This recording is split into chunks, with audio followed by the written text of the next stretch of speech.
From 12 News, this is Newsmakers. It's the largest law firm in the state, and you pay for it. The Office of the Attorney General is known largely for prosecuting crimes, but is also responsible for everything from consumer protection to scrutinizing hospital mergers and acting as the state government's legal counsel in lawsuits. Will a request to send the office more help get the green light? Our guest this week on Newsmakers, Attorney General Peter Neronha.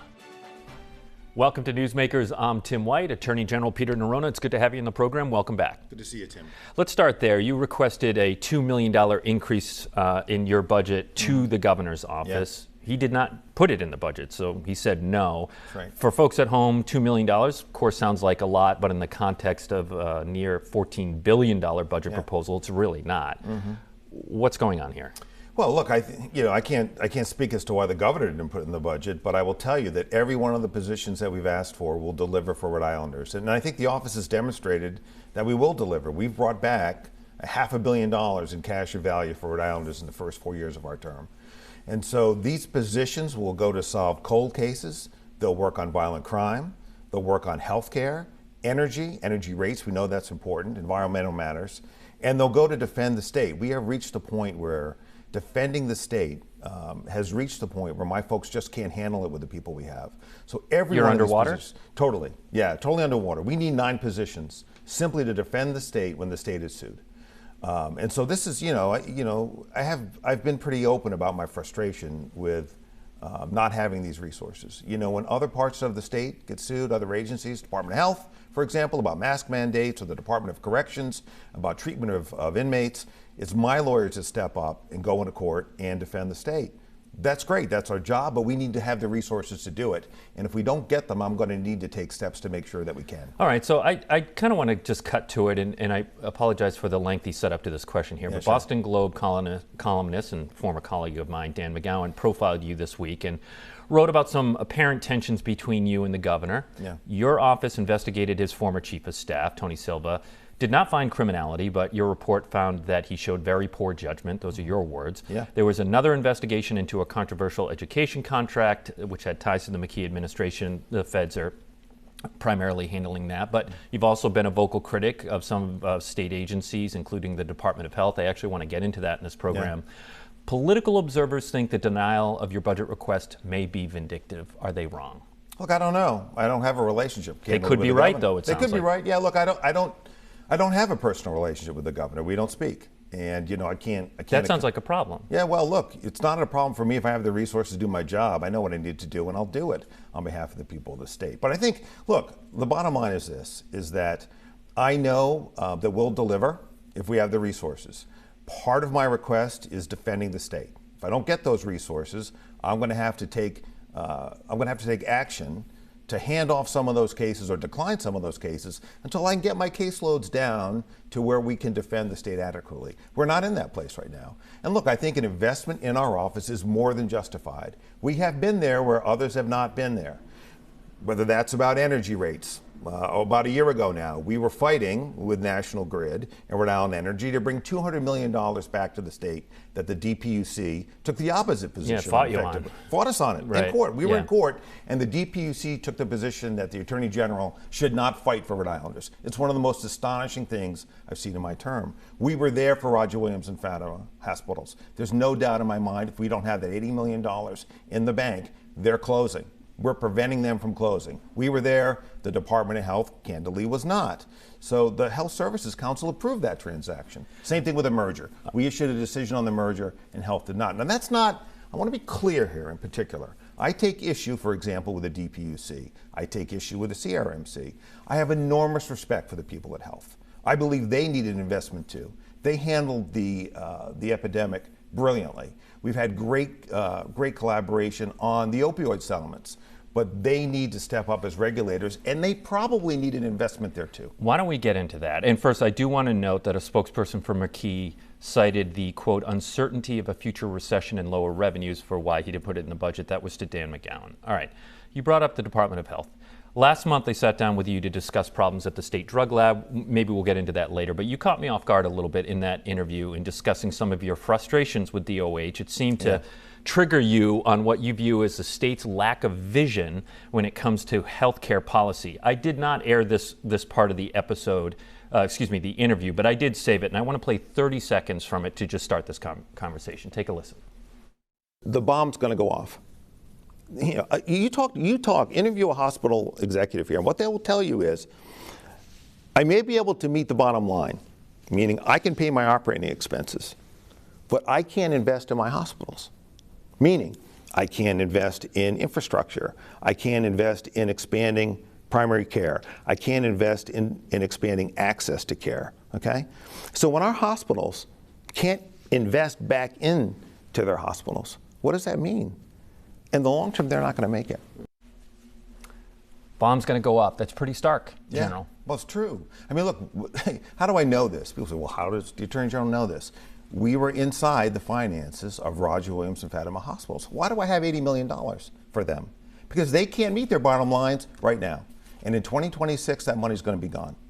They don't have an endowment. They're a for-profit company that owns them. That company has closed 5 hospitals around the country. That's why I say when we were there for them, we're keeping them open, but only for 5 years. Why? What's the problem? What's the fundamental problem?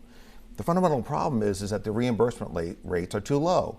They're getting 70% of their money from either Medicare or Medicaid. And the rest from commercial. Public money. And that's a lower reimbursement rate. Correct. And that's not sustainable for them. And what's reimbursement in Boston? 50-50. Okay. So that's more where you want to see it happen. Correct. So just cutting to it here, this is where you think the Department of Health should do more work. Listen, I think somebody needs to think healthcare strategy. That's something we are doing. But I have one person doing healthcare. That's why I asked for one more person in the budget, because I know we can develop the expertise and help here, but I need people. And this is not a problem, Tim, just for those 2 hospitals. I have met with the heads of other significant hospital systems in the state of Rhode Island. They're at 70-32. And until we fix that problem, the problem is simple. They can get to the black. They can meet their bills every year, but they can't invest back into the hospitals. Mm-hmm. Why does it take 2 weeks to get an MRI in Rhode Island when I can get one tomorrow in Foxborough? I know that information because I've experienced it. Mm-hmm. They do great work in these hospitals. This is not a criticism of the men and women who work there.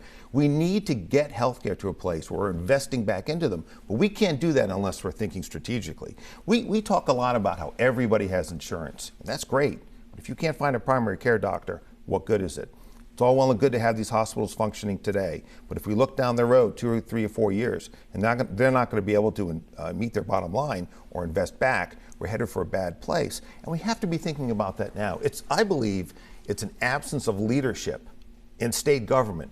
If health doesn't have the people to do it, and on the merger, they never issued a decision. Yeah, your office largest did, healthcare transaction in the history of the state. They have an obligation under the law to issue a decision. They couldn't get there. They need help too. I mean, I'm not inside their organization, and I have great respect for them there. I do. That's an agency I have great respect for, writ large.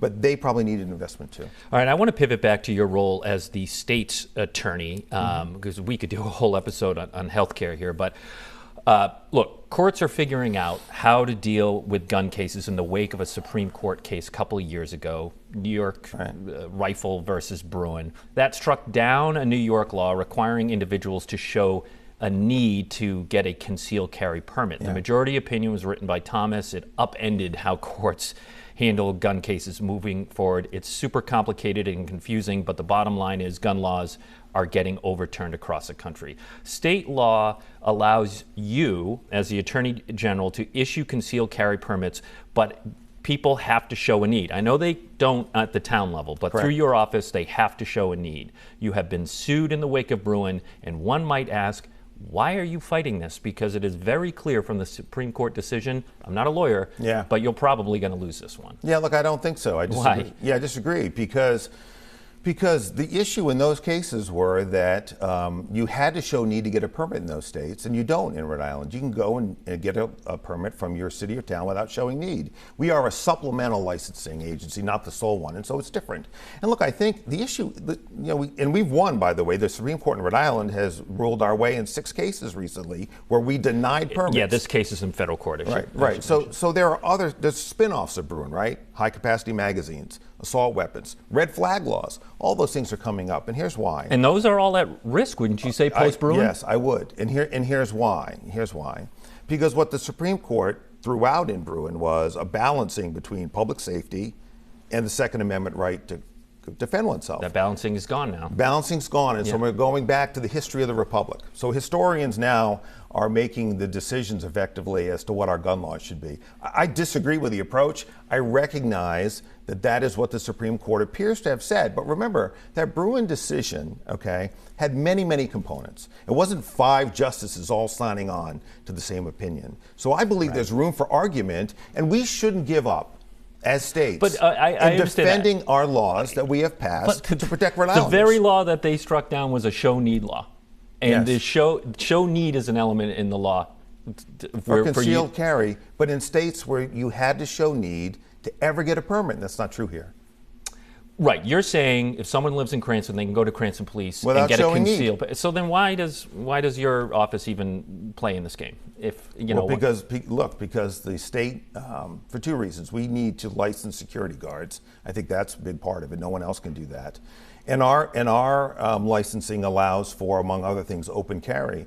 But look, you want to get me out of the gun licensing business? I give it up tomorrow. I get more complaints about that than anything else. I'm sure you do, and we do have to go to a break here.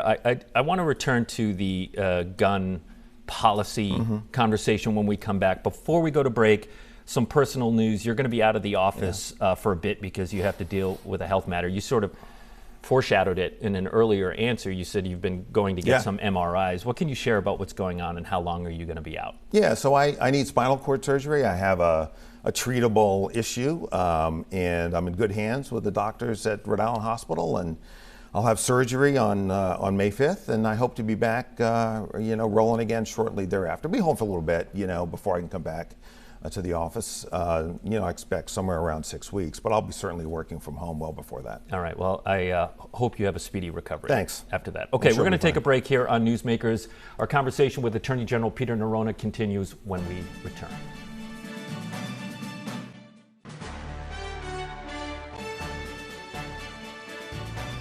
Welcome back to Newsmakers. I'm Tim White. Our guest this week is Attorney General Peter Neronha, and I want to clarify something I said on the first half.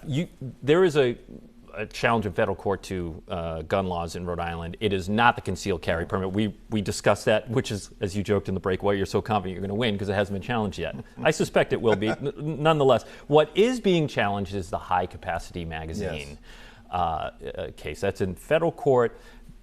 Rhode Island, so viewers remember, passed a law. You can't have a magazine that goes into a gun that carries more than 10 rounds. Yep. Okay, so that has been challenged. And this goes back to the Bruen conversation that I think is fascinating that we had in the first half. How do you handle, under the new Bruen framework, and I don't want to get too thick in legalese here, but under the new Bruen framework, how do you handle litigating a case where high-capacity magazines didn't exist forget about when the Second Amendment, we're really focused on the 14th Amendment that incorporated the Second Amendment, so 1860-something. Right? Well, both. I mean, it's both. It's a little unclear, actually, from the decision. Agreed. But it's back in Either history. way, yes, long time ago. Be it 1791 when the Bill of Rights was ratified, or the post-Civil War 14th Amendment. Long time ago, high-capacity magazines didn't exist. We're talking muskets. How do you handle the Bruen framework when you're talking about high-capacity magazines? I mean, that's the question, right? If you take Bruen at its most extensive, expansive, does that mean that anything that didn't exist back then? Right. That's what I'm asking. You can't regulate today. And we disagree, because we think that the concept of the Second Amendment as a right to defend yourself had limitations even back then. And so what we're trying to do in our litigation is demonstrate that to the court, that these kinds of reasonable restrictions to keep people safe existed even back then, and what we're trying to do here is consistent with that. That's the argument. And Judge McConnell ruled our way. It's in the First Circuit, and eventually the Supreme Court is going to get these issues. So we'll see where they come out. I want to just wrap up our gun policy conversation. Let me ask you this: yes or no? Rhode Island has tougher gun laws than most other states. Yes. Okay. You support more. You support a ban on assault-style rifles. Yes. We think about the AR-15. You've heard it before, so I want you to answer this question. people who oppose that say, look, you're just making felons of law-abiding citizens who are responsible in all of that. The bad guys who will use the assault rifles are still going to get the AR-15. They're everywhere. They're still going to get those weapons, and these laws won't prevent that. What do you say? Well, I say, well, first, if they get them, we'll be able to prosecute them with a law that will bring consequences, as our high-capacity magazine law is. So you get caught with a magazine, you know somebody is a shooter, but you only get them with a magazine. They don't have the gun. You can take that shooter off the street. That's one response. The other response is everybody's law-abiding until they're not. So take the scenario where somebody who has no criminal record goes into a gun store and buys a semi-automatic assault-style weapon and gets it to somebody who's a criminal. Okay? That's a case that really concerns me. Those cases are happening right now in the state of Rhode Island. That's why we need this law. Right, so the person who goes in and buys the gun for the other person has no record. Would we describe her as a law-abiding citizen the 6 months before she decides to go in and buy that weapon? To me, that's an argument that means nothing. What we need to do is keep Rhode Islanders safe, and these laws do that. When we see 30 casings on the ground, all right, we know that high-capacity magazines are being used in shootings.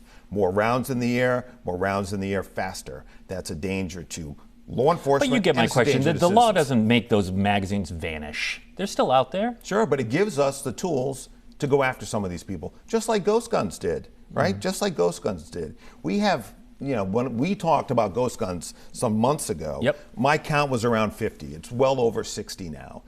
Many of those cases are cases, not guns. Cases, yes, right? Cases involving those guns, though, of course. Yeah. And so we wouldn't have been able to prosecute those cases before that law was passed. It was a bunch of parts sitting together, bought online. So, we're in a position now to go after people that we potentially would have escaped the net before, and that makes us safer. All right, I'm going to link to that ghost gun report that I did on our Newsmakers page if people want to learn more of that. I want to move on. It will be no surprise to you that I'm going to ask you some questions about public records. A disclosure for this part of the conversation, I'm a board member of NEFAC, the New England First Amendment Coalition, and there's a bill that we are supporting that would update the state's Access to Public Records Act, or APRA, as we're going to talk about it throughout this conversation. Proponents say it would make the state more transparent. It has a host of changes, General, but real quick, they include making emails of elected officials public records, except with constituents, allows access to internal affairs reports into police misconduct, increases fines for willful violation of the law. Do you support or oppose the changes? Yeah, I'm not deeply invested in reviewing them, candidly, Tim, because I have a team that does that, and that's really a quasi-judicial function within the office. So I don't really play in that space, except where they're not sure what they should do collectively, and then I come in and make the decision in the last minute. Look, I think the criticism to what you're saying here is it sounds like you're not very big on increased transparency. No, I disagree. I mean, I think our decisions have demonstrated that. So I'll give you one example. But for our decision, the public would not know who is on the payroll and how much they make at the convention center. Huge win for the public transparency in that case, and there have been others. And so when it comes to that statute, certainly the team is aware of it. They briefed me in generalities, but I haven't taken the time to go through the bill line by line because I don't feel like the APRA function in the office is something where we're really advocates. We're really applying the laws given to us, with one exception. There has been this sense that there's a ruling from our office that allows entities to require that APRA requests be made only by fax. We can't find that ruling, and if that were to come before us today, we would rule otherwise, that we don't believe that that's within the scope of the statute. Well, there is a ruling at your office under a different attorney general that said that towns don't have to accept email APRA requests. It seems a little silly in 23, doesn't it? Yes, I agree. Okay. And I think if that came before us today, there would be a different outcome. I'll start writing the challenge now. You brought up, Well, you mean I need to, because we may issue an advisory opinion to that effect. All right, well, look out for that. In your, so folks at home understand, complaints go to your office. Yeah, they do. For public records. You've talked a lot about how many of you had. Look, here. Way up. Well, let's get into that. Look, our investigative unit has filed complaints with your office. If we can't get access to a public record, we file a complaint with the Attorney General. We can go to court, but almost no one does that. They go to you. Sometimes it is not uncommon for a decision out of your office to take a year and a half. Yeah, agreed. Is that in the public's interest? It isn't. Yeah, and here's the reason. We are under-resourced. We started the going back to the beginning of the show. To the beginning. Same office in Delaware, twice the number of people. Same mission, same number of people, twice the number of people. So I've got 3 people doing in the APRI unit. I'd love to have 6. I can't afford it because they're doing energy, or they're doing healthcare, or they're defending the state. So what does this mean? So what this means is when we're up 58%, okay, in over the last 4 years, 58% increase in APRA complaints over the previous 4 years, and I've got 3 people to do it, and one of them is a vet, is in the military and gets activated. I've got another one that goes out on maternity leave. We're going to be a little bit slower, but we're also the numbers are going up. And so, look, we try to get to them as quickly as we can, but it's a function of resources. Let me tell you what I'm experiencing and why the numbers might be going up on your end, because I know there's been an increased push for people who have social agendas and they're searching, like critical race theory requests that go into school committees and stuff. Sure. That has certainly increased the number of public records requests. But what I have experienced in my more than 2 decades of reporting is more and more government agencies are making basic requests for information, APRA. And that triggers the statutory clock, that triggers a whole bunch of things. How about we stop litigating these requests and just, for the most part, provide the information? You hold an open government summit every year. Yeah. Any thought about addressing that as you train? You like to talk about APRA as the floor, not the ceiling kind of a thing. Yeah, I was going to say that, yeah. Well, actually, why don't you define what that means? So when people hear that, what does that mean? Yeah, look, I mean, it's the approach we take. You ask me a question, I try to answer it. I'm not going to make you APRA it. Look, if there's something that I feel I can't disclose, then I won't disclose it. But so I'm looking for an example. So there's a controversy. Just talk about it. Just tell the public what happened, and move on. I think it's better for the public official, and it's better for the public. Not everybody views it that way. I can only control what I can control, and try to set a good example. I like to think that we, as an office, look, we don't always turn everything over. You know that. We haven't given you everything you asked us for, but we don't mess around. Look, if we have information that you need, we try to provide it for you. You've asked for information about our cases over a period of years. We got that for you. We didn't make you APRA that. So listen, I think that's the approach that people should take. Why they take a different approach, I don't know. I will say this. I sense among government a suspicion of the press, which I think is silly. You don't say. Yeah, I think it's silly. I've been in a position like this one now for over a decade, and I don't think I've ever really had trouble with the media in the sense that it's a confrontational relationship. Why? We try to be as helpful and as transparent as we can be. Doesn't mean we give you everything when you want it, but we try to be as transparent. Sure, there should be tension between journalists and government agencies, and that's natural. But finding that balance, I think, is important. Yeah.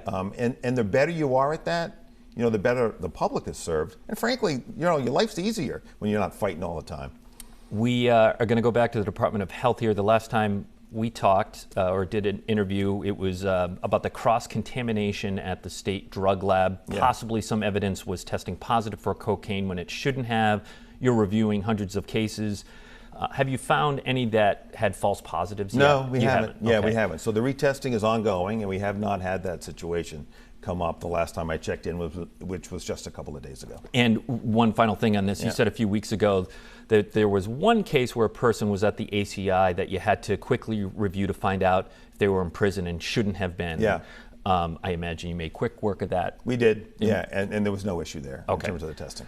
As you probably know, we reported a large drug case out of Boston scooped up a Providence man named Josh Perez, who is also the nephew of Providence Police Colonel Oscar Perez and Intelligence Unit Sergeant Andre Perez. Now the FBI is looking into whether Josh Perez benefited from his family ties to the department. Yeah. Through a spokesperson, you declined to comment on the investigation. Not going to ask you about that. Yeah. But can you tell me your level of confidence in the Intelligence and Narcotics Unit at the Providence Police Department? Yeah, I have high confidence in them. And look, I've known Chief Perez, I refer to him as Oscar because I've known him for a couple of decades. He's testified for me in cases when I was an assistant U.S. attorney. I have tremendous confidence in him and his leadership. I have confidence in the department. We're working with them every single day on significant cases. I took Dan McGowan yesterday through the office and just took him through where the prosecutors are. We have so many cases with Providence. If I didn't have confidence in them, it would put me in a very difficult spot. So yeah, sure, it's something that I need to have, and I do have. We have 30 seconds or so less. I've noticed you've been active on Twitter lately, your personal account. What's behind that?